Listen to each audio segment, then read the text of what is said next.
E o tema dessa primeira palestra é do cérebro aos sintomas. Do cérebro, porque é onde essa doença tem início. Doença que somente tem início no sistema nervoso central, mas que com o tempo, com o passar do tempo, ela causa repercussões em todo o corpo. Doença que não é só do indivíduo, mas também da família, é uma doença realmente que impacta toda uma sociedade.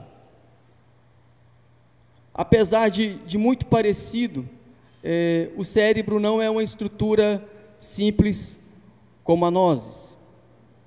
Pelo contrário, o cérebro é uma estrutura extremamente complexa. O cérebro pesa cerca de 1 quilo e é responsável por consumir cerca de 20% de toda a energia e de todo o oxigênio do nosso organismo.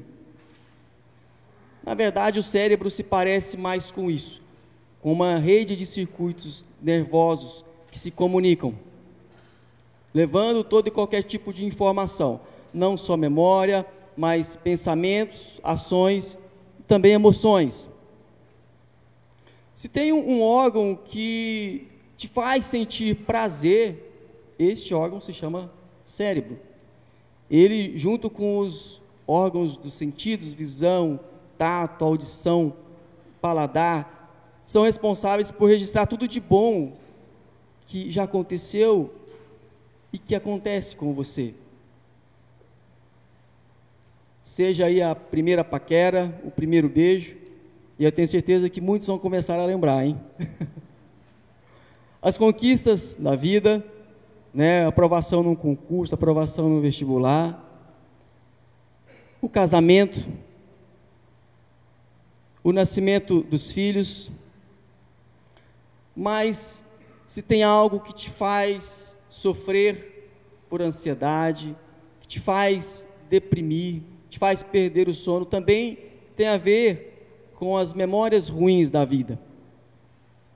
Como o dia em que um de seus pais foi embora da sua casa, o dia que você levou talvez uma grande surra de alguém, ou mesmo o dia que você sofreu uma frustração amorosa, ou que perdeu um ente querido. A grande notícia é que esse cérebro é realmente uma estrutura fantástica, e ele pode ser trabalhado de maneira que essas memórias ruins não venham a lhe causar tamanho sofrimento. Essa já é uma outra história. Nós temos aí psicólogos na plateia que lidam bastante com isso, mas apenas para contextualizar e dizer que a memória não é algo estático, que o cérebro não é algo estático. Na verdade, o cérebro é uma estrutura extremamente dinâmica. E o cérebro adoece. E hoje nós vamos falar da doença neurodegenerativa mais comum e impactante do mundo, que é a doença de Alzheimer. Alzheimer recebeu esse nome graças ao neuropatologista e psiquiatra alemão Alois Alzheimer, quem primeiro descreveu as lesões características dessa doença. Uma mulher de 51 anos, em 1906, que deu entrada no hospital psiquiátrico com crises terríveis de ciúme do marido. Esse era o sintoma inicial dessa mulher. Alzheimer achava que estava diante de uma doença nova, por conta da idade dessa mulher. Com o tempo, com os estudos sendo realizados, descobriu-se que as mesmas lesões que o Alzheimer encontrou no cérebro da senhora August eram as mesmas lesões que eles depois encontraram no cérebro de pessoas com demência senil. Já era algo descrito há muito e muito tempo. Somente a partir da década de 70 que o termo Alzheimer passou a designar um tipo específico de demência com um padrão de evolução independente da idade de início. E o que acontece no cérebro do indivíduo com Alzheimer? Basicamente, duas alterações. Aqui, o neurônio normal, a célula nervosa. O nosso cérebro tem mais de 100 bilhões de neurônios. E esses neurônios, eles se conectam um com o outro, que nós chamamos de sinapse nervosa. Há mais de 100 trilhões de sinapses nervosas. Há basicamente dois problemas, um dentro do neurônio e outro fora do neurônio no tecido cerebral. Dentro do neurônio, há um acúmulo anormal de proteínas que faz com que a célula nervosa se desestruture, e isso mata o neurônio.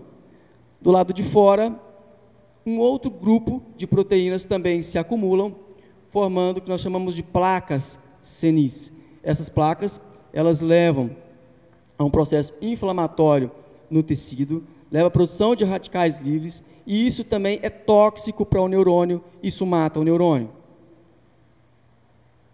Fazendo com que ao longo do tempo, o cérebro se torne uma estrutura assim. Olha a diferença do cérebro normal, cheinho, volumoso, e o cérebro do indivíduo com Alzheimer, murchinho, com espaços vazios entre o tecido cerebral.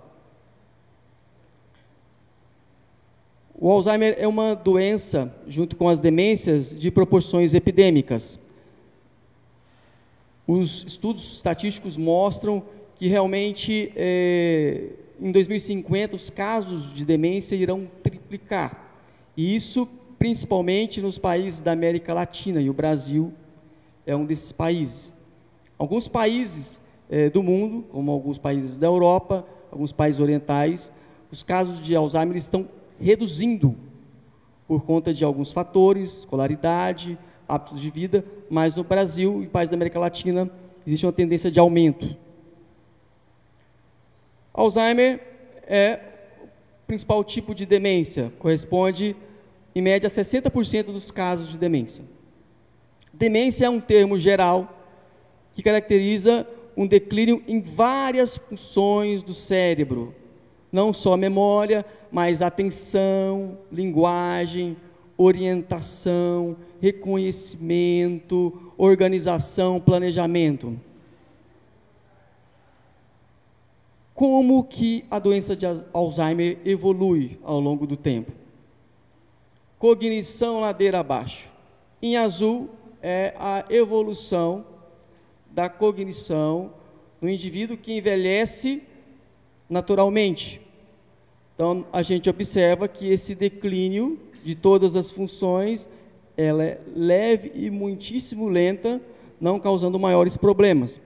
Indivíduo com demência, como por exemplo a doença de Alzheimer, nós temos uma evolução lenta, mas com piora progressiva. Então, realmente, é uma linha que vai se afastando do padrão, né, de envelhecimento normal. Nós já sabemos há um tempo que antes de instalado o quadro de demência, há uma fase de transição onde o indivíduo apresenta sintomas demenciais, lapsos frequentes de memória, problemas com a linguagem e outros, porém, o indivíduo ainda não tem um diagnóstico fechado de demência porque ele está independente, né? É um indivíduo que leva a sua vida sem qualquer tipo de ajuda, não tem problema no trabalho, não tem problema nos relacionamentos, não tem problema nas tarefas que ele realiza na vida. O que nós sabemos há menos tempo, por volta de 6 anos, que é algo bastante interessante, é que cerca de 10 a 20 anos antes de instalado um quadro de demência, o indivíduo que vai desenvolver Alzheimer, ele já apresenta as lesões características da doença no cérebro. Claro que essa é uma fase que está sendo extremamente pesquisada na ciência, porque eles procuram uma droga que realmente visam alterar, modificar a evolução dessa doença. Então, o que marca a demência, o que marca um quadro de Alzheimer é o prejuízo nas tarefas, na funcionalidade, naquilo que o indivíduo consegue fazer sozinho. Então, dificuldade em sair de casa, se orientar, saber que precisa pegar uma condução, parar em tal lugar, para entrar num supermercado. Lá ele precisa saber o que ele precisa comprar, ele precisa escolher, ele precisa pagar, entender o troco, voltar para casa, preparar o seu alimento sozinho, sem ajuda de ninguém. Ele precisa tomar o seu remédio, ele precisa assistir uma TV, acompanhar uma novela. Tudo isso vai ficar comprometido na doença de Alzheimer, o funcionamento do indivíduo. A doença, ela se inicia numa região do cérebro chamada hipocampo, que é uma pequena área na face medial, né, do nosso hemisfério cerebral, na região temporal, a área responsável pela formação das novas memórias. Então, por conta disso, que o primeiro sintoma apresentado para o indivíduo com Alzheimer é a perda da memória recente. Então, o indivíduo não consegue se lembrar de coisas ocorridas há horas, minutos atrás, e aquilo se perde, ele esquece que esqueceu. Nessa fase inicial, ele pode apresentar alterações de linguagem, principalmente, e já pode apresentar alterações em funções complexas, como planejamento e organização. Mas, conforme a doença se difunde para as áreas do cérebro, para as outras áreas do cérebro, as demais funções cerebrais vão ficando comprometidas, até que funções mais básicas do indivíduo vão ficando também prejudicadas, como andar, como controlar as fezes, a urina, a deglutição. E aqui um retrato de cada fase. Primeiro relato: minha mãe fica repetindo as mesmas perguntas, se esquece de dar os recados, está sempre perdendo os seus objetos e muitas vezes não consegue iniciar uma conversa. Então, o que a gente vê aqui, né, nesse primeiro relato, que é muito comum na fase inicial da doença, é a perda da memória recente. Então, a pessoa fica repetitivo, começa a fazer as mesmas perguntas. Ela pergunta o tempo todo: mãe, filha, quantas horas são? Ou fulano, quantas horas são? A pessoa responde, daqui a pouco ela pergunta de novo, e assim vai. Nessa fase também, ela pode perder os seus objetos, ela pode deixar a luz ligada, a torneira aberta, panelas no fogo, só que é algo que realmente vai sendo muito constante e muito intenso. Não é deixar a panela no fogo de vez em quando, não é repetir uma pergunta de vez em quando, é algo que se torna uma constante ao longo da vida. E a dificuldade com a linguagem. Então, o indivíduo ele pode se esquecer de palavras, tá? Sabe aquela história que está na ponta da língua, não consegue se lembrar?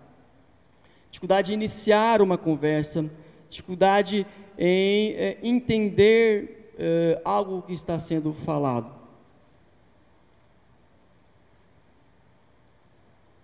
Um outro relato: doutor, meu pai foi bancário, sempre fez todo o planejamento financeiro em casa e agora não está conseguindo fazer como antes. Sempre foi muito organizado com suas coisas, mas agora temos que fazer por ele.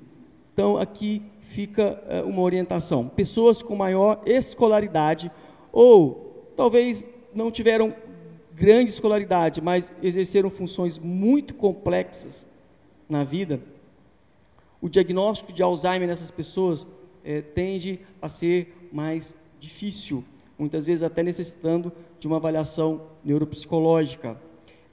As mudanças elas podem ser muito sutis, e aí o clínico, o geriatra, tem que estar bem atento a essas mudanças, a alterações em funções complexas. Então, aqui nesse caso, dificuldade no planejamento financeiro, dificuldade em resolver problemas que esse indivíduo sempre resolveu sem problemas. Então, talvez a única mudança é uma maior lentificação.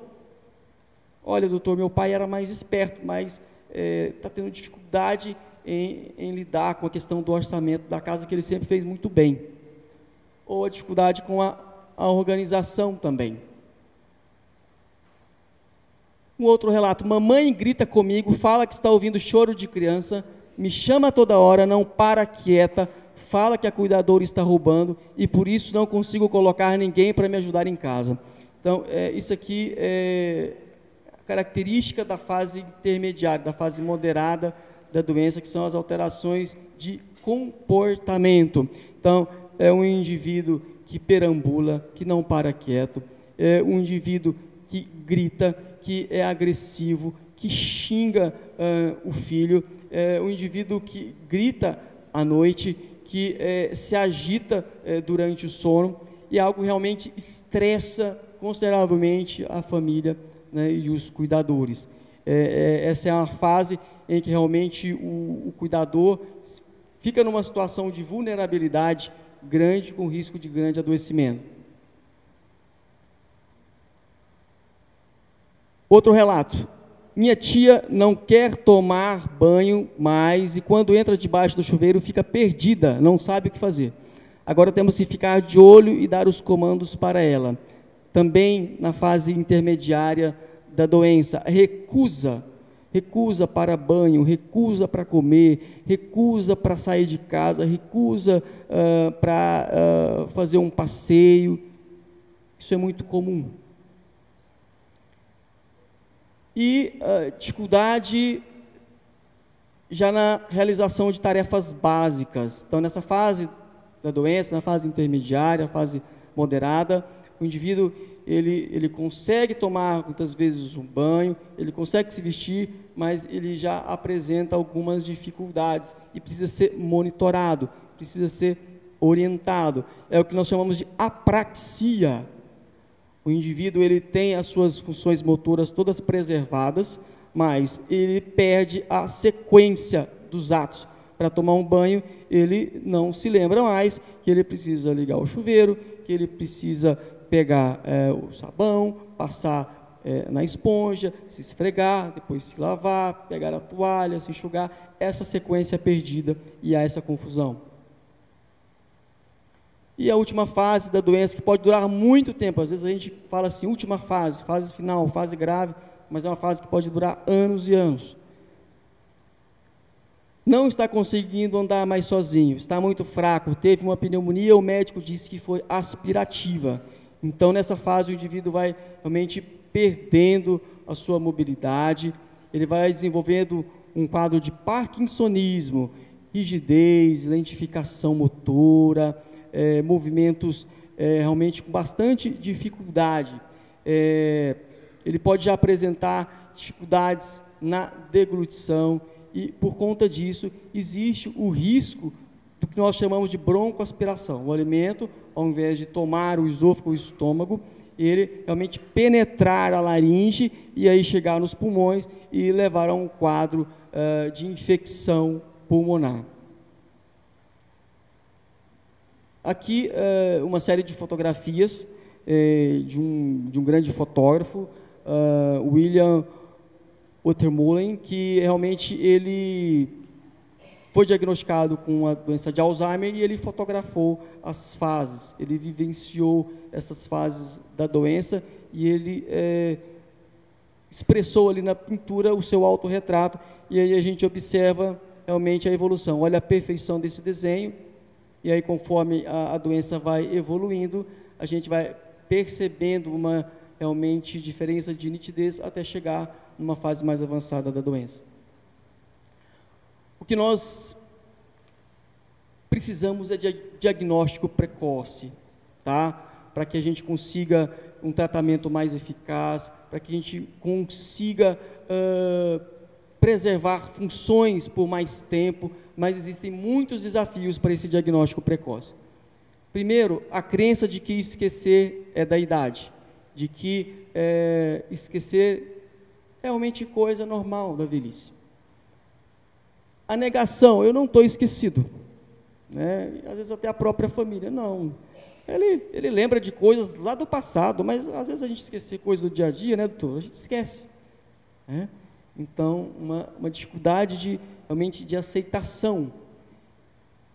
E um outro pensamento, que medo de saber se estou com Alzheimer. Então, a doença de Alzheimer ainda tem um estigma muito grande, né? Até por conta de que muitas pessoas têm a ideia de que não há o que se fazer na doença de Alzheimer. E isso se deve muito também ao fato de que o diagnóstico tem sido muito tardio. E aí, realmente, um tratamento medicamentoso tem a sua eficácia muito mais diminuída e até as outras medidas de estimulação do paciente. Queria agradecer a paciência de todos nessa primeira palestra.